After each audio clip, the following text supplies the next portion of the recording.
Lachlan Wallace. What a time to be alive, hey? How the turntables? How the turntables. Tell you what, it's nice to be in the other seat for once. It's Metaphorically, not literally, because I'm in the same seat, but...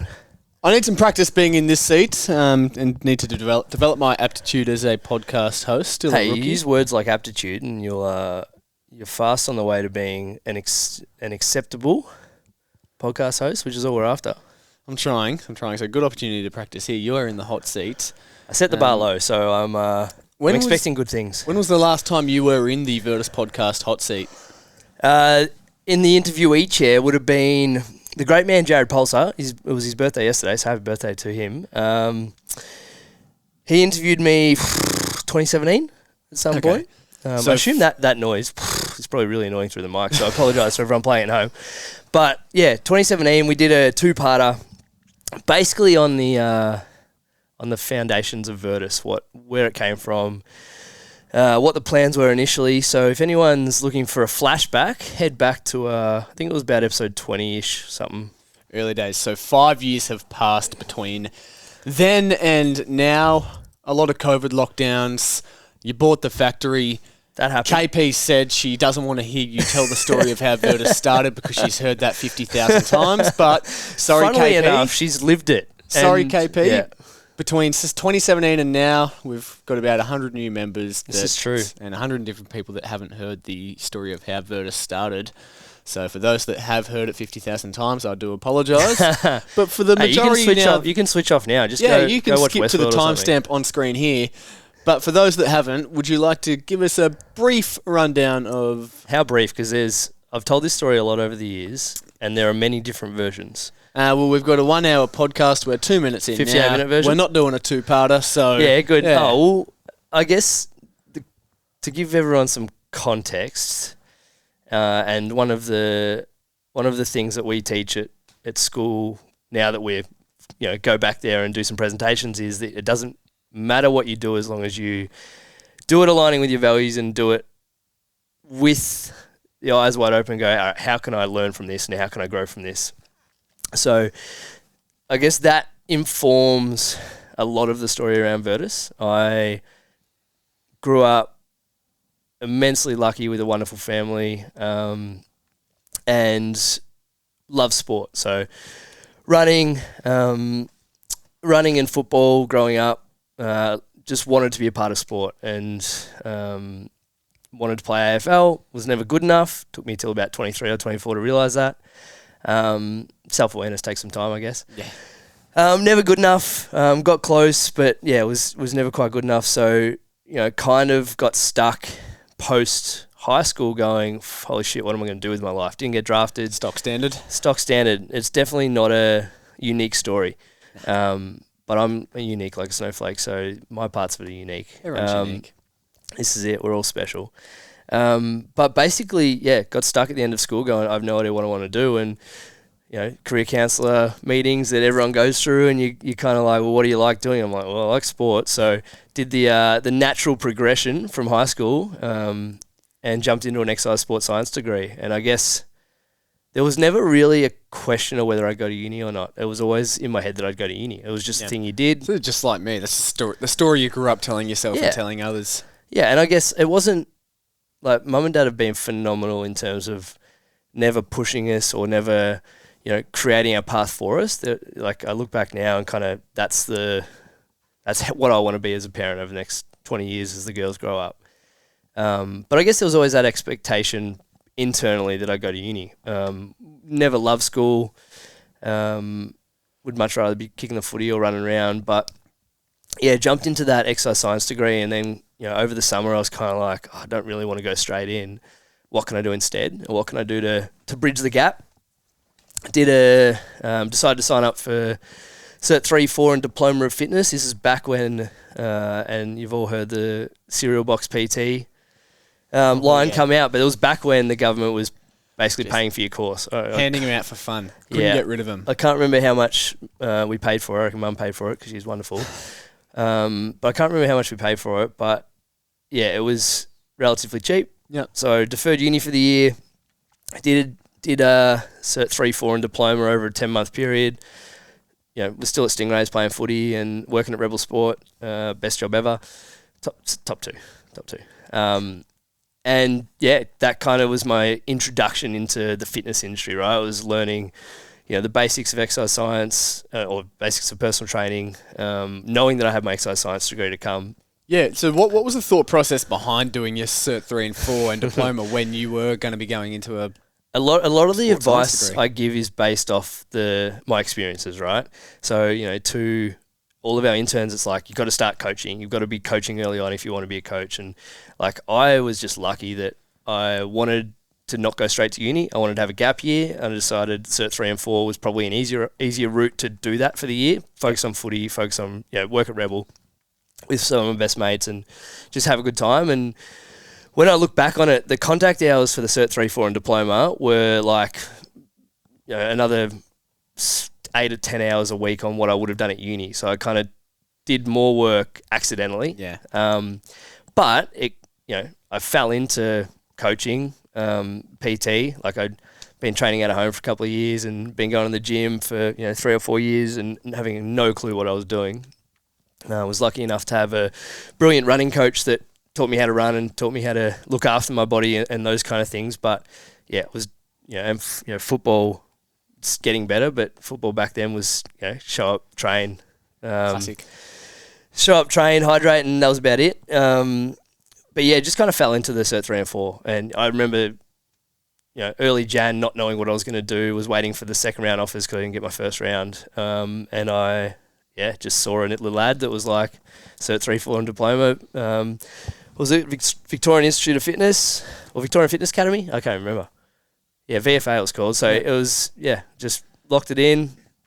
What was Lachlan the student like from sort of high school so and annoying. then as a Cert 3, 4 diploma student? I reckon I remember when the Game Boy emulators were on the phones. Oh, yeah. Yeah, I reckon I clocked Pokemon Yellow like 3 times throughout my Cert 3 and 4. Yeah. So they were still getting around when I was in high school. Yeah, so I wasn't the best student, and wasn't through uni and wasn't through school. Like, I guess I'm bright enough and intelligent enough, to get by pretty successfully without too much effort. Looking back, I probably should have tried harder at school and definitely should have tried harder at uni, but hey, boxes ticked, eh? So you're now running a relatively successful gym, so it's all worked out. Just play Pokemon and it'll work out. Seriously, do things you like, and like birth lottery, could not have been luckier with the parents and family and support networks I had. So, it's definitely no rags to riches story or like massive amount of struggle. Not a started from the bottom, now we're here sort of thing. Definitely not. So, did that. Fell into a job working at Jets. Shout out to Jets Langwarren, Andy Kiley, one of the boys from footy who kind of took me under his wing early on because I was playing seniors in year 12 and got to know that side of football, I guess, pretty early, which was brilliant. And he gave me a job and worked for him for a little while, and started coaching out of home and Build and Burn Personal Training was born. Get around that shit name. Nothing wrong with it. Not my best. It's no Virtus. No, it's no Virtus. I'm pretty happy with the second business name. What were your early experiences of the industry and the standard of education? Because as you said, they were giving out certs on the back of cereal boxes. I mean, like looking back, I reckon now? I'm the only one probably still in the industry in our course. And we had for 20, 30 in our course, maybe we were the first one through Vic Fitness Academy. And now understanding the RTO business model and stuff, it's like they would have just been printing cash. But I mean, it was, I don't know, I'm not one to kind of rag on the education industry, right? Because it's entry level, it's a certificate, 3 and 4, and it gives you the baseline understanding to then go, all right, I need to go learn more.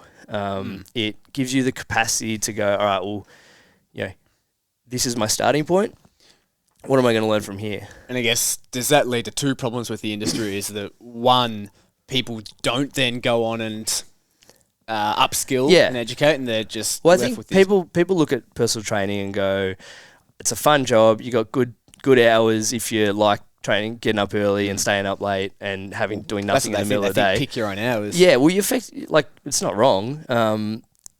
But I guess like people in our industry, in our bubble go, oh, the industry sucks. It's like every industry sucks. There's great and there's shit and there's a lot of in between in every industry. So, we're obviously our experiential learning is all based on the fitness industry. But I look at it and go, yeah, it was a stepping stone for me, and Jets was a stepping stone. Like I look back at some of the programs. I look back at the programs I wrote last year, but I look back at some of the things I did and some of the things I taught, and I was like, what the fuck was I thinking? But I did the best I could with what I had, and we don't know what we don't know. And that's just growth. If you don't look back at what you were doing 5 years or even 1 year ago, and you're not cringing, then you're probably not growing. Yeah, and I think that's the thing. It's like we're all. I love the quotes. Like we're all on a planet. We're on a what is it? Spaceship without. We're all on a spaceship without a roof, hurtling through infinity. And it's like, I don't know. We can get caught up in the nuance of a squat and teaching certain programs and stuff. But at the end of the day, none of it really matters. The human body's so complex. And anyone that tells you that they've got it figured out is talking shit. No one's got it figured out. And I think as long as you do the best you can with what you've got. And you go into it with, all right, how can I do this better and how can I learn? It doesn't matter what stage of your career you're at.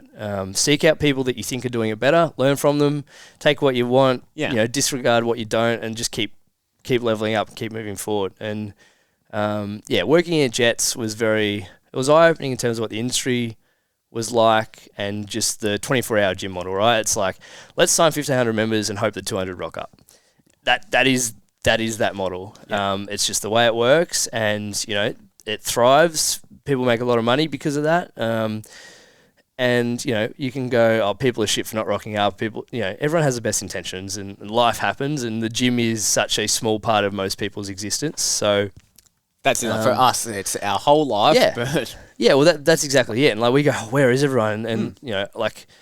As a 20-year-old PT, you're kind of like everyone's shit. There's you just got to work harder and you got to be more disciplined and stuff. But as now a 30-year-old dad of two, runs a business, plays footy, and has a community of people that I want to see and connect with and stuff. You're like, okay, well, there's bigger things. Where do you squeeze it in? Yeah, well, that's exactly it. And it's a priorities conversation that is probably more of a topic for a later podcast, but I had a great time working at Jets. I've been pretty lucky to be blessed with good bosses and good work environments and just fun jobs. And I guess you kind of things are what you make it in some respect. I wish I'd paid more attention to the systems and processes that they used when I was there, because I've 5 years on, I'm like, fuck, I wish I could, go back and get the SOPs and everything that I didn't use to build our business. And at that time, it's the last thing on your mind. Not important whatsoever. And then, shifted to PTing from home while I was doing my exercise science degree. And like I said, just fell into doing what I now tell our interns to do. Start coaching as soon as you can. How was that transition from Jets to your own private facility, which was a shed? It was a shed. And shout out to Dad, Rob Dog.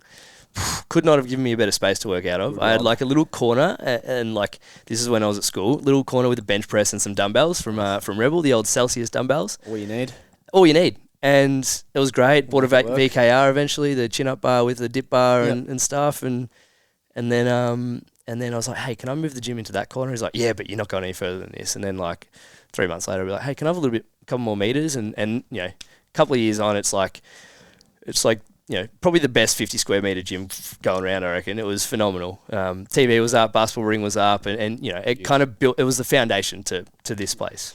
How did you go about garnering that interest in building a community at Build and Burn? Build and Burn. It makes me...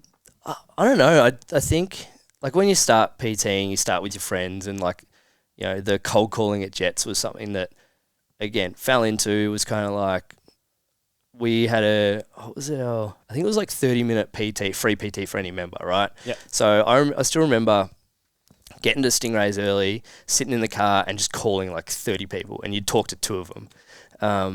And, I was lucky that I'd been working at Rebel since I was 16, so had that capacity to talk to strangers and talk to different people. working in shoe sales is not the most glamorous thing, but like in that environment, people come in because they love sport and they want to chat and things, and had 3 or 4 years under my belt of just working customer service. People talk about working in Mac as being a brilliant way to learn systems and things like that, and customer service. And I think like working in a sports store is a phenomenal way to learn how to sell and learn how to have conversations and learn how to serve customers. So kind of got a bit lucky there. I don't know, like I'll probably use that word a lot, lucky, but put myself in that situation. Because I went back a couple of days after our interview. I'm like, hey, you haven't called me yet. And I reckon the guy just went out the back and went, fuck, this guy wants a job, so play on, I'll give it to him. So had a client base that when I moved to home, and it was kind of a 6-month transition, right? It was I'll do a couple at home, and then it was like, this is way better than paying rent. Kind of just had a few guys that followed me over. It was kind of like Andy moved to a different Jets, and we had new change of owners and stuff like that. And I was kind of like, now's probably the time to make the move. I'd been thinking about it for a little while and just pulled the trigger. And a few people came with me, which was brilliant. And some of them are still members or still around the community now. Phil Elliott's an OG. Yep. Didn't know that. He still spends some time it was that, and then you train your friends, and the thing is back some of the footy boys we used to train and some of the sessions we used to do, and it was just fun, right? It was just us hanging out in a gym. You have people bounce in and out, and a few of the guys from uni came and trained, and you kind of you'd hear from, I guess, as you grow in any industry, your circles just get bigger and bigger and bigger, and kind of like when you start PTing, it's just your friends, and then it's like, okay, well, your friends, and then your friends, and your family and things like that, and kind of just built up, a good little business that I was running out of home. That people would just connect with you in different ways, and wish that I knew what I knew now then, but I didn't. So you started training most of your friends. Like, did you have to have any tough conversations in regards to like mates rates? Or I did mates rates for years, and it was so dumb. I love I don't know who posted it on Twitter and Instagram, but it's like real mates rates is just paying full rate for your friend's product and supporting them, helping them out. Yeah, it's like, and you still want to do it, right? You want to look after your friends and family when you can, and it's a balance. I think it's a balance, because like that's a great sentiment, but like if I can look after a friend, I will. And I know that, especially one that's helped me out. Yeah, but friends will do, like good friends will do the same. So like one of the guys that I coach at the moment, actually I probably on a program about a month ago, but he's had a big year. But Gratz, like I'll send him a program and he'll just send me some money. I'll be like, dude, too much. He goes, nah, real mates pay full price, and he's always done that, and I fucking love him for it. But if he sent me $200 less, I wouldn't change anything. I'd still want to do it. So I did mates rates for years, and like that's something that I definitely struggled with for a long time, is like charging what you're worth or charging what you want to charge. But at the end of the day, I look back and I go, all right, well, I wasn't throwing mum or dad any cash for working out of the shed. It was, I did my taxes fairly well, I think, kind of, thanks Tingy. But it's just like, you just do what you can and you have fun, and it was a bit of an adventure. I look back at early PT as a bit of an adventure for me. I was like figuring out how to run a business, and I didn't run a real business until 2 or 3 years into owning this place. And there's still some days I'm like, how do people trust us with things? like how do we buy factory? How did these things happen? And it's whack. I can nail it down to just like surrounding with good people, right? Like, good things with good people is on the wall here, and it's more than just a mantra to me. It's like, my values and how I live my life. But building that community was pretty fun, and I got to still work at Rebel and still got to play footy and and go to uni all at the same time. And like I look back at some of the days we had, like I'd get up at 6 and coach for a couple of hours, then go into uni, and then be at footy for 4 or 5 hours and get home at like 10, 11 o'clock. I must have been a horrible son, so apologies, Mum, for leaving in the morning, probably getting back home at 10 o'clock at night to dinner on the table, and giving you a cuddle and going back to bed. So I owe everything I have, everything I am to my family. It's been brilliant. So we'll dabble on some of the major fuck ups that you made in your first few years of Virtus shortly, but now I guess the next step in the journey is from build and burn to Virtus. Do you want to? I still didn't think PT was a career. Made decent money and was able to, have some good savings between footy and work and coaching and Rebel and got to was like I got to do it. I have a real job, right? I've got to find a real job and exercise science. I hope I never work a real job in my life. Yeah, still haven't pretty much. But got to third year exercise science. I was like, fuck, what am I going to do with my life? Like everyone's kind of going, I'm going to go into teaching or I'm going to be a physio. Pardon me. I'm going to do ex-phys or whatever. And I was like, shit, I have no idea what I'm going to do. Like I can't just keep PTing out of my garage at home forever, which I probably could have. Dad would have obliged. Maybe. And I was genuinely this was my thought process back then. And I would yell at our interns if they had this thought process now. And I've definitely yelled at a lot of people across the years for saying similar things. But I was like, all right, so exercise physiology, what's the starting base salary? All right, that's pretty good. I can do that and kind of be safe. And that'll be a safe job for me. And, I know I can get a job. I've just got to go do my masters. So I signed up for my ex-phys masters at ACU.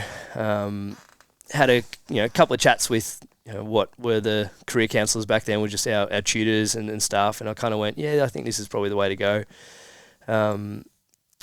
And I remember got stuck into it, was still PTing at home, still doing the things I was doing, and then did a few internships.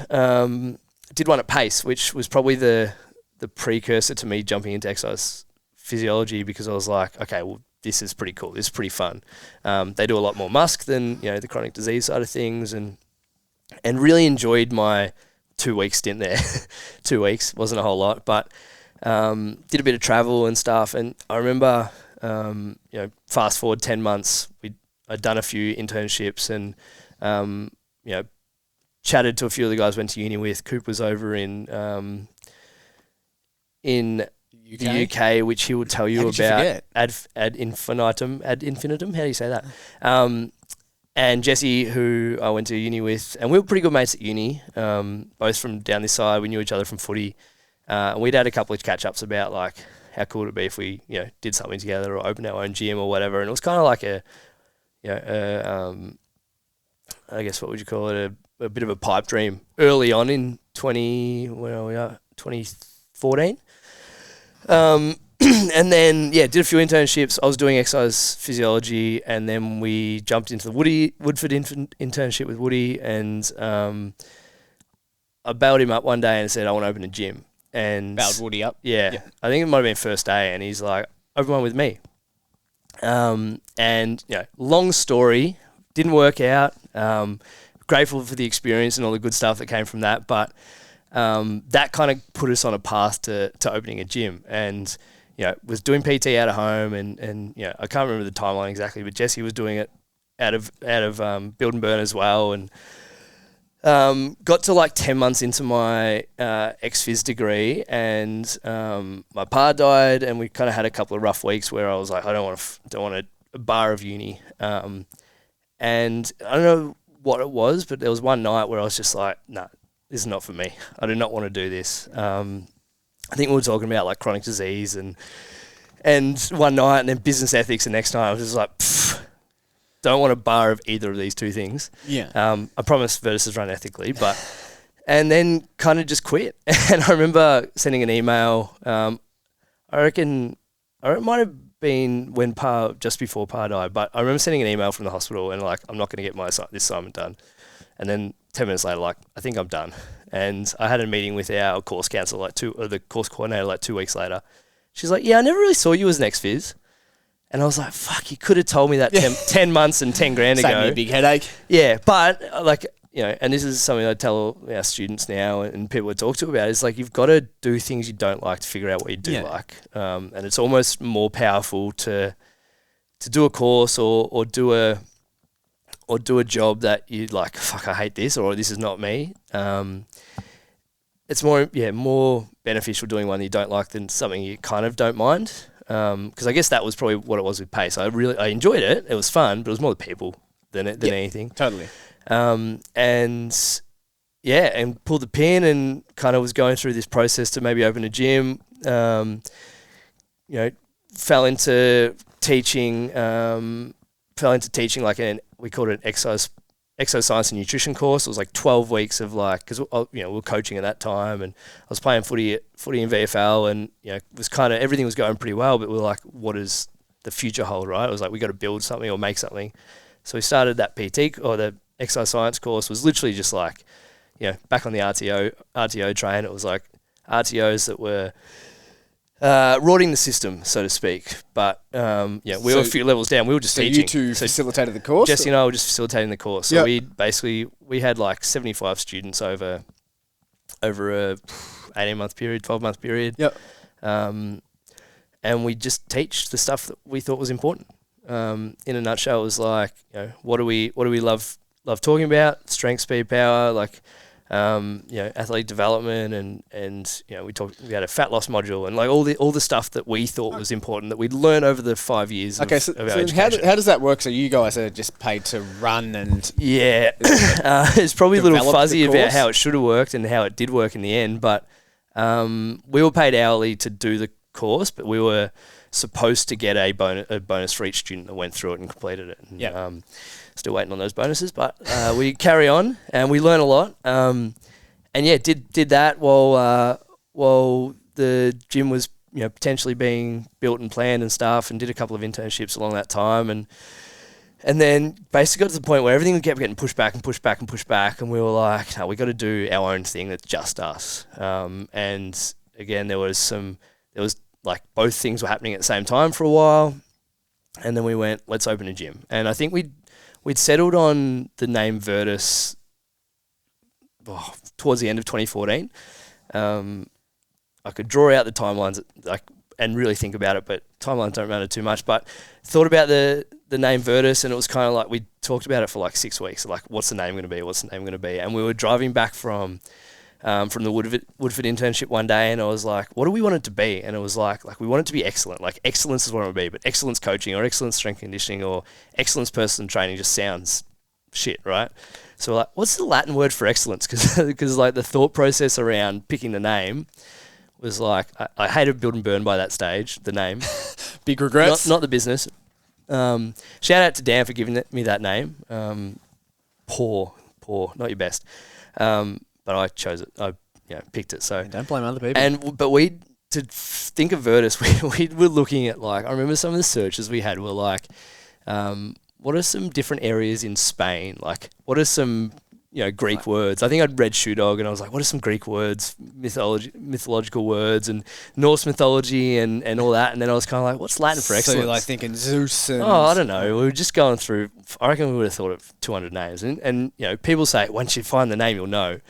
And then we're like, what's Latin for excellence? Virtus, like, connotations of excellence, character, and courage. And we're like, bam, that's it. Brilliant. And I've still got this notebook. It's probably up there somewhere. I drew a V with a guy deadlifting in the middle. Like, shit house, I can't draw. But drew that, sent it to Leroy Jenkins, Leroy Sorrell, great man. Shout out, and said, can you build us a logo? We both knew Leroy. I played footy with him, and I think Jesse went to school with him maybe. And we had a logo and a name before we had anything else. I was doing it out of home still. So then Build and Burn became Virtus. Build and Burn became Virtus, and then we were kind of doing that while we were waiting for the gym to open. And then it never happened, or it did happen, but we pulled the pin. We need our own thing. KP and I had just bought a block of land. These funds that were potentially coming from the RTO never came. I'm sure if you Google RTO things in 2015, 2016, you'll probably find them. And so we had all this money that was promised to us that never came. So we were like stressing out because we were going to buy into this other gym and all this other stuff. And I was like, fuck, what are we going to do? And we were like, let's open a gym. And plan was to do the education stuff and the gym in here, build a classroom upstairs, all that kind of stuff, where we're sitting. And yeah, started looking at leases, and we were like, so, I mean, to give a little context and a bit of a life lesson, that was a heavy life lesson for us and a life lesson for everyone else now, is like, when we were going to open the other gym, we were like, all right, where should we open it? And Jesse and I had talked about Mornington. Virtus was effectively born, the idea of Virtus, over a game of golf, Mornington Golf Club. Yep. I think I won, but not important. And so we were like we loved the lifestyle. Like we'd come to Commonfolk and have coffees, and we wanted to spend time in Mornington. We'd both grown up half an hour away from the coast, and we were like, we want to be in this area. And when we decided on another area for the other gym, it was like, well, this is the growth corridor. This is where all the people are. This is what the smart business decision is. Because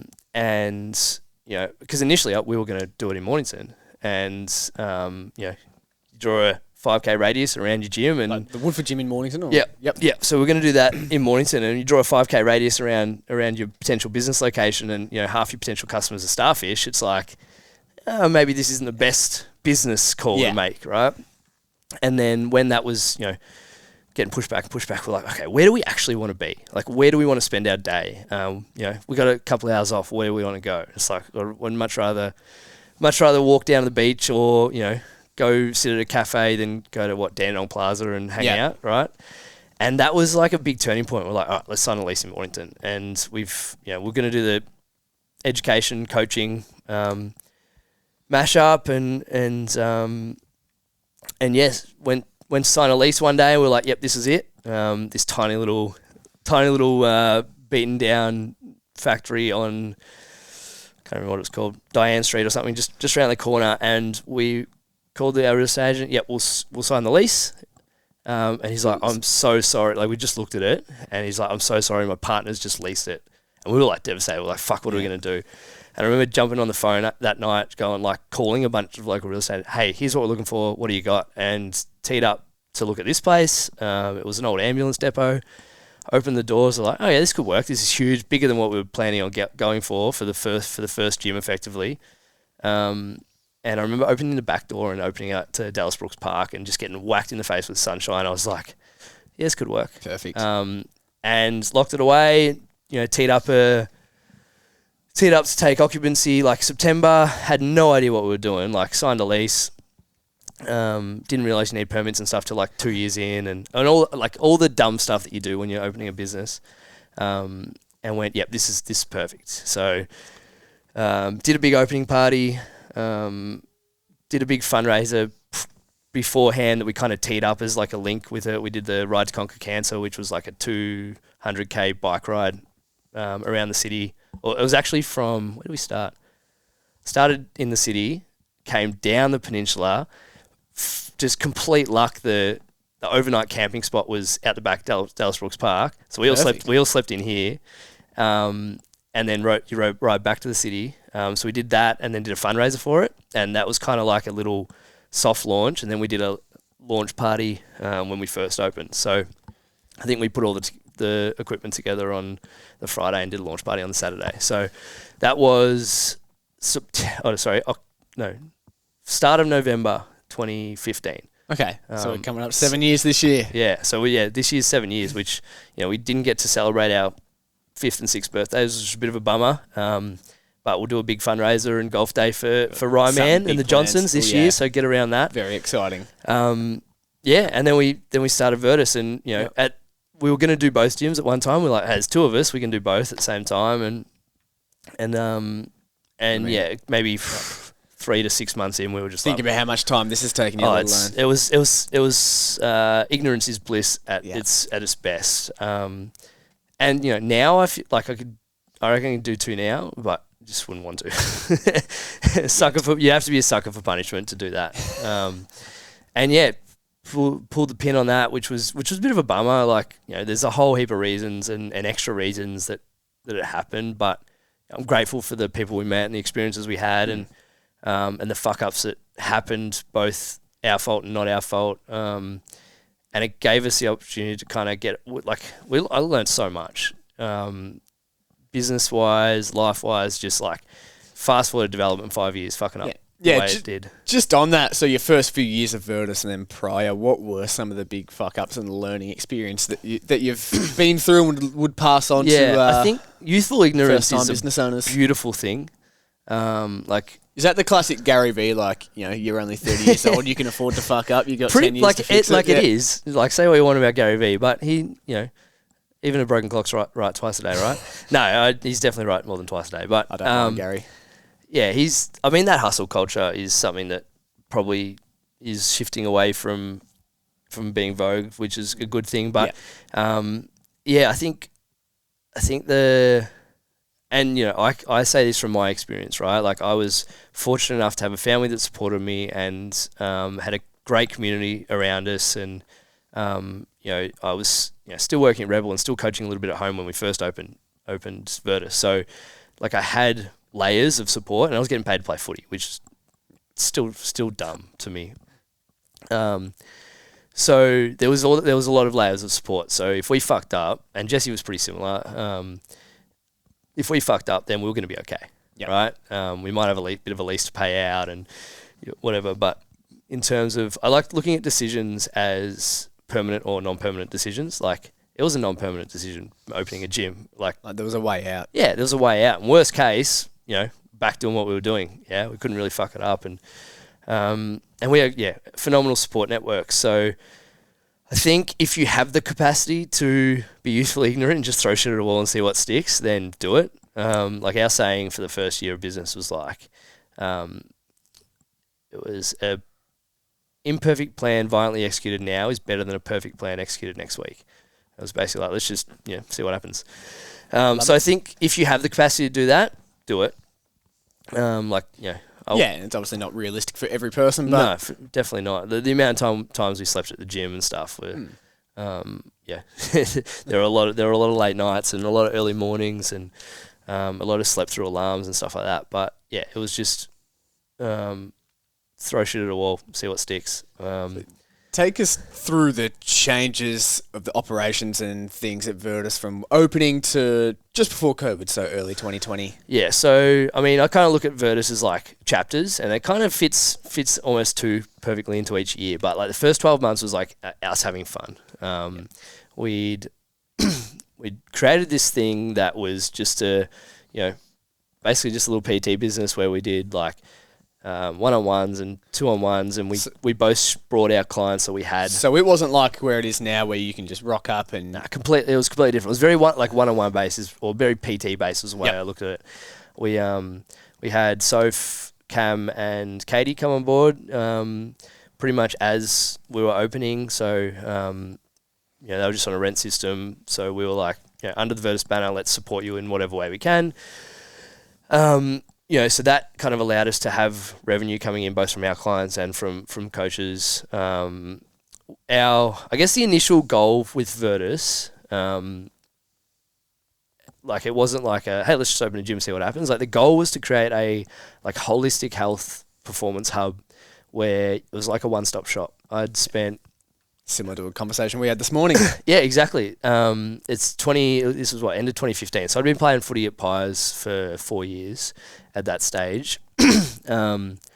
And like, you see how the AFL system worked. And I didn't mention this, but to give a bit of context, while I was at uni, I was like, oh, maybe I want to go work in the AFL system. Like, not good enough to play there, but maybe I can be a strength coach or something along those lines. And I remember spending time with the coaches and stuff there, and they all do such a phenomenal job, but I was like, this is not the environment I want to work in. It's like, long hours, underappreciated, which isn't that important if you're doing work you love, but knowing that new coach comes in and the whole strength and conditioning staff could be out, or you're very replaceable, right? Because there's 1,000 people that want 3 jobs, and I wanted my own thing, right? I wanted my own system that we could build and mold and tweak and things like that. So, but I saw how the technical tactical coaches, the strength coaches, the doctors, the physios, and the players all work together to achieve a common goal, which, obviously winning flags at an AFL level,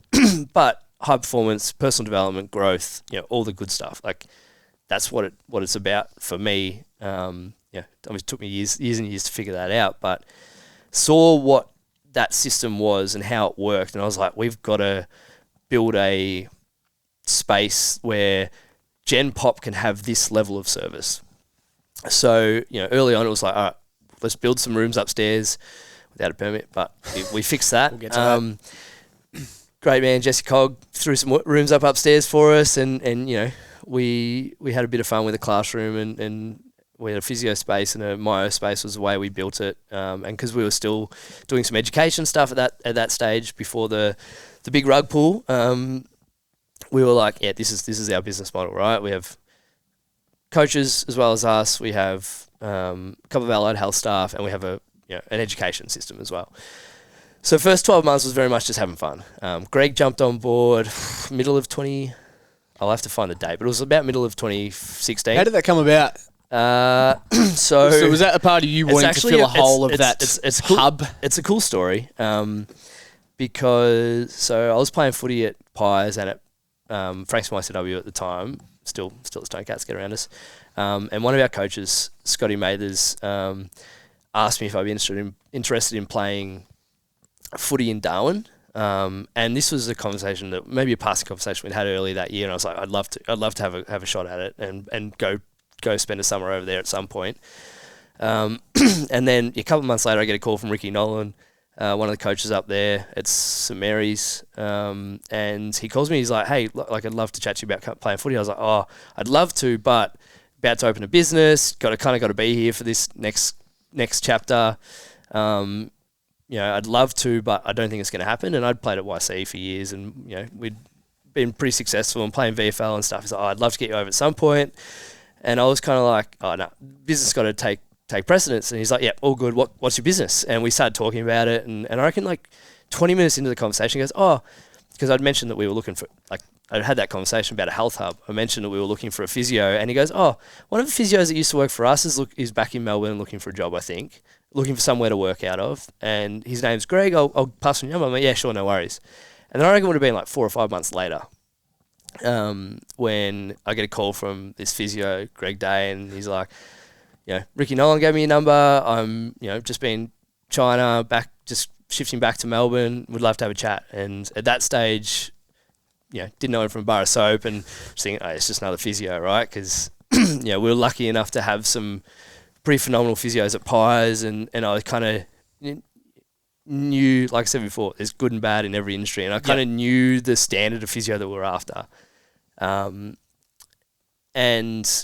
came and had a chat, and and we kind of went, this is what it could look like, et cetera, et cetera. Talked about rental agreement, all that kind of stuff. Handshake agreement. Yep, let's give it a try.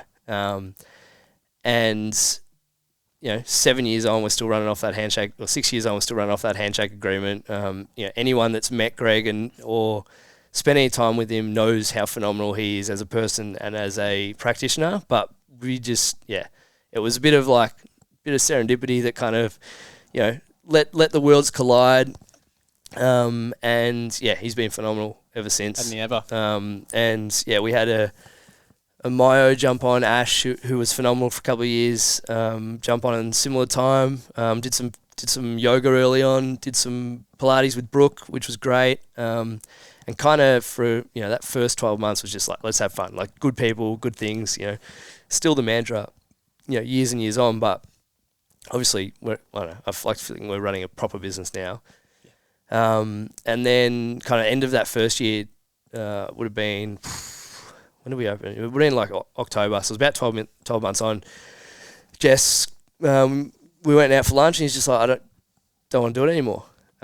Which was I've always been pretty optimistic and pretty like, that's all right, we'll make the best of it. And I was kind of like, fuck, like that's different, that's a challenge. What are we gonna do? Yeah, I was like, what the fuck am I gonna do?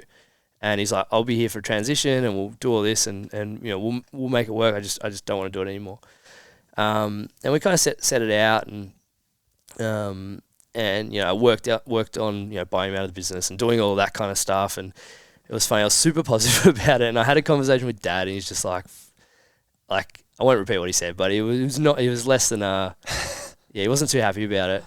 Couldn't imagine Rob filthying up. Oh mate, he can filthy out like the best of them. But it was basically like, you're left with all the liabilities. Like, it's all on you now. Like, we'd signed leases, and we had a $50,000 equipment loan that we were paying off, and all of this extra stuff. And on top of that, I'd come out with some cash to buy him out, and Dad kind of best intentions, but it was not what I needed to hear. It was like, and I guess having someone like him who's like risk averse has been phenomenal for me, making sure I don't fuck up completely, like I mentioned before about those support networks. But that was a pretty tough 12 months. I kind of painted as like the 12 months I had to figure out how to run a real business. Yeah.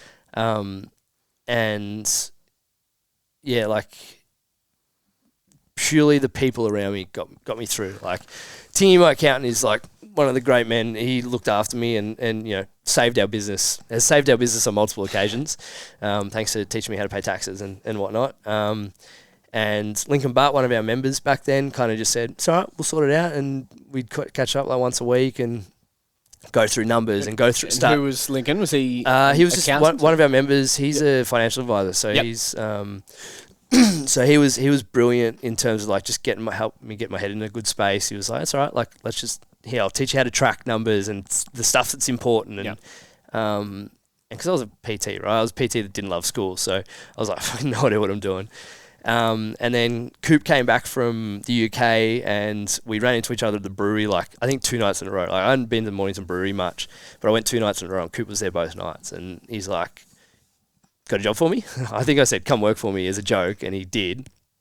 And we had a great team. So, it was still fun, but it was like, oh, fuck. Like, I would have been a pain in the ass. Still playing footy. But I would have been super difficult to deal with. Still living in Pearcedale. Still living in Pearcedale. Oh, no, actually, it was about a week or two before Jesse pulled the pin that we'd moved into our first house, KP and I. So I was like, how am I going to pay a mortgage? How am I going to do a pre-season at Pies? How am I going to do it? Like, I was like, after that conversation, I was like, holy shit, what am I going to do with my, like, I can't do this by myself. And then, just 2017, end of 2016, start of 2017, it was just like figuring it out, right? It was like me figuring out how to run a real business. And I grew up more in that year than I, probably in any year of my life. And then so that's kind of that was like the grow up year. And then 2017 was pretty much, or where are we at? 2015 was when we opened. 2016, end of 2016, Jesse left. 2017 was like the grow up year and like, let's figure out how to run a real business. So, at some point during that year, hired a business coach and jumped into a few masterminds, and kind of just like, it was a bit of a dumb year in terms of like how much shit I tried to cram into my brain. But like, would have read like 100 books over the 12-month period, and some of which are up here behind us. Most of them are up there, and I just like, I would read and I would podcast, and I like everything we did was like around how can we grow and build and do all those kind of things. And then 2018 was a bit of like what do we actually want? Like, what are we actually trying to achieve? We'd built a cool business that served a lot of people, and we had a good time doing it. And everything was around. I'm just lucky that we had good people, and we had good coaches, and we were very member first. Like, everything we did was like, we're coaches first. But on the other side, my brain, and it was a pretty stressful couple of years. My brain was like, how can we build this into an actual thing? Because for the first couple of years, we weren't paying ourselves very much, and then I was like, I've got all this other stuff to pay for, and all these tax bills and all this shit. And I was like, how do I do these things? By the way, if you're paying BAS, set up automatic payments. Game changer. Don't know what that is. You don't want to. Open a gym. It's fun. And that 2018 year was big because Coop and I spent a lot of time together. Coop shifted into like a GM role. Mitchie was head coach. Cam and Greg and stuff still kicking around, and we had some brilliant coaches, and we'd been running the internship program the whole time. So we were lucky enough to have like a pool of coaches to choose who wanted to work at Virtus. And at that stage, things were pretty good, right? Like, I paint this picture of, I know I was probably pulling my hair out at home and the late nights and stuff, but we were running a things were ticking along, pretty fun business and pretty good business. It was just, it wasn't a real business in terms of like, paying all our bills on time and paying the ATO on time and actually figuring out how to turn, revenue into profit. Yep. So there's a lot of that tied to the work you did, reading, podcasting, a lot, with your mentors. Yeah, I think so. And spent way too much on business coaching and things like that. But never spend too much. Maybe. Was kind of I think it was a growth period that I had to go through. It was a chapter I had to go through to go, all right, well, there's the business you want to run, which is just having fun with your friends, and there's a business that, maybe you're taught in books that you should run, which is like everything done properly. And like, I wanted to land somewhere in the middle. And we run a very values-based business now and things like that. And I think that's because of that period. But 2018 with me and Coop we spent a lot of time together, 2018, 2019. And it was all around like, all right, who do we want to be? What are we building? And, I don't know when the realization came, but because that health hub we wanted to build, like in my head, I was like, we're going to build like a park, but flip the size of the pools for the gym and, have 20 coaches working and 10 physios and all this kind of stuff. And then I was kind of like, what do I actually want? I don't want that. That's not what's important to me. And kind of the shift came to build a space or to stay in this space. And don't worry, there were a lot of like back and forth. Should we go bigger? Should we get another one? Should we do all that? There was one stage we were looking at one of the factories across the road because we're like, maybe we should have like a coaching one and a group training one and have two. Like, it was like dumb, but it was like a what should we do kind of situation. And the realization we came to was like, let's just be really good at being the size that we are. Because we were by no means optimizing any part of the business. Like, we were just throwing shit at a wall. And then middle of 2019 was a bit of a model change. So we'd done PT for a lot of it, and group training, VGT started. It would have been early 2016, I reckon, but we called it Healthy Bodies. It was like, we want to do our version of group training, and it was called Healthy Bodies, and we'd kind of do some semi-private stuff here and there, and Cam would have his clients, and Mitch would have his, and I'd have mine. That's on a build and burn level of. Healthy Bodies, dumb. But it was the precursor to VGT. I just called it Virtus Group Training, and then all our athletic development and other guys were kind of doing 16 different options, and we had our group training, and group training was going really well. It was building and growing, and it builds that community and builds that connection, and people get good training at the same time, right? That's what we're here for. Ticking all those boxes, and we'll kind of I guess my thought process early 2019 was like, how do we cultivate these good things that VGT brings and give it to everyone else? Because there was kind of like VGT crew and VAD, or it wasn't VAD yet, but VGT crew and the rest. Coaching. The rest of the coaching. And I still playing at Pies at that stage. I think I retired from VFL 2017, end of 2017. Maybe 2018. Premiership year. Oh, no, grand final year for Collingwood. No, year before that. Yep. Yeah, end of 2017, I pulled the pin. I was just like, I can't do it anymore. A couple of our coaches had left, and our GM had left, and I was like, people I love aren't there anymore. All the people I love aren't there anymore. A couple of the guys who I'd played for 5 years with, moved on. And I was like, I don't want to do that anymore. So, came back. I actually went away, started 2018, missed first couple of games of footy, but went away for 7 weeks in South America. Bit of finding myself, bit of personal development, bit of classic. Bit of let's see what the world has to offer. And I was lucky enough to do a bunch of travel over the last decade anyway. But travel's just phenomenal to ground yourself and figure out what it is that you're trying to achieve.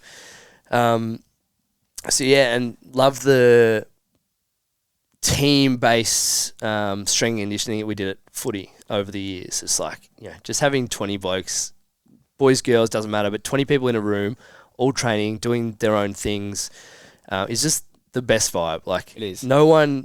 Very few people, some people like training by themselves, but very few people can spend time in that and go, I don't want more of that. And kind of went, how do we build this in? So kind of threw the idea up to the guys of like, why don't we do like an athletic development, sports performance version of VGT? And you know what Mitch is like? He was just like, yeah, just do it and we'll make it work. 2 words. Yeah. Yeah. And it was kind of like, all right, well, let's call it, Virtus Athletic Development, VAD, and let's, VGT. And it was kind of like a 4 or 5 month project to kind of like, how do we take, all of the guys that are on 16 different programs and go, hey, we got one for you now, and we got 3 options. And this is one of those things, simplifying your offering is really important when growing and building a business. And we kind of went, well, we're going to have 2 options. We're going to have 3 options for each, 2 coaching options, and you got 3 options for each. We have 6 different products. And in that time, the team had, over 2015 when we started, there was like 5 of us. And I think the biggest at one point was like 14 between like yoga and a couple of myotherapists and coaches and physio and all that kind of stuff. And it was kind of like, and dietitian and we kind of went, all right, how many people do we actually need? Like who actually wants to be here? What are we actually doing? How do we build this long term? And, while you're making those decisions and while you're making mistakes, there's always a lot of fuck ups and things don't go the right way, but kind of landed on the way that we wanted the model to run. We started out with 2 coaches every shift, and kind of ran that for like a 6 to 8 month period. And then, we had Lucy, and that was probably one of the precursors to like sorting the fucking business out is simplifying. It was like, holy shit, I'm gonna be a dad soon. And that was a bit of a shock. That's a shock to the system. Yeah, it was, next level shock. And KP and I just got engaged. I think we found out like a couple of weeks after our engagement party that we were expecting, which was it was a moment. It's like nothing I'd experienced that like, what the fuck is happening? Because we hadn't really talked about it. We knew it was inevitable. It wasn't really like it wasn't like let's do it now kind of thing. It just kind of happened. And I hope I'm a long way off that. Yeah, that's what I would have said maybe a month before we found out. And then we, middle of 2019, we kind of went, all right, rebrand as well. We did the rebrand when we did the new model, and the rebrand was just change the logo and just simplification of the offerings. And then kind of was going pretty well. I'd taken a month off. Coop was in charge. Coop and Mitch were in charge. Started 2020. Kind of what was the month got rolling. Just hanging out loose, basically. Okay. And KP, and we'd moved from Tyab down to Mornington end of 2019, like a couple of weeks before Luce was born, and it was kind of like, sweet, everything's coming up Millhouse, right? Like where we got the like we weren't as busy as we wanted to be. Like we'd lost a few clients in the transition, just the way things went. But we were building. Yeah. And then March 2020 hit, and the world exploded. And then do we leave it on that little cliffhanger right there at the 58-minute mark? How are we at 58 minutes? I've talked way too long. So that's Virtus in a nutshell. That's part A of Virtus. You said we wouldn't do a part A. Maybe we'll do a part B. And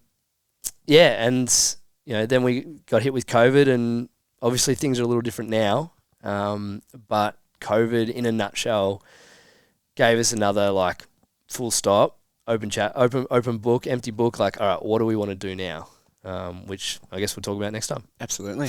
How good's that? We'll leave it at that. I talked way too much. I think I said 10 words. Fucking hell. I don't know. It's for anyone doing anything, take time to like revisit your story, because it's I don't know. I've always one of the reasons why we started the podcast. This is a little flashback. So we started the podcast in 2017 when we were doing heaps of Coop and I were doing heaps of personal development stuff. I just ran the podcast and just interview people, and the goal was like to get extraordinary stories from what we consider ordinary people. I'm a big believer that everyone has a story to tell. If you listen back to the old podcast intro, it's pretty much that. Everyone has a story to tell, and it was a great opportunity to connect with people. Because back then podcasting wasn't the saturated market that it is now, and very few people just sat and had long form conversations. So I guess we'll have another one of these long-form conversations next week, maybe. This time next week. And go from here. Lovely. I'll start getting some ordinary people on. Mate, all it's been is ordinary people, which we love. But if you have been enjoying the last, 7, this will be episode 8 of season 3 of the Virtus podcast, give us a like, give us a share, give us a subscribe, get around it. We've intentionally going to use these first 10 episodes to reconnect our community with our team. Obviously, we've just spoken about the first, 4 years of Virtus, 5 years of Virtus. Things have changed. Things have changed a lot since we last did the podcast, and the team's changed, and I guess our intentions have changed. Tyler's here, which we love. Get to know everyone. Jazz's episode, very good from Mitch and Jazz. Very, very good. And the best thing is, and I know this this hour has completely gone against it, but you don't have to hear my voice anymore, which is phenomenal. How refreshing. For all involved. So, any more for any more? Nah, it's been an absolute pleasure. Part B, we will delve into COVID and the future, the rebirth, the death and rebirth. The death and the rebirth, yeah. Splendid. Thank you for tuning in. Love a good cell death.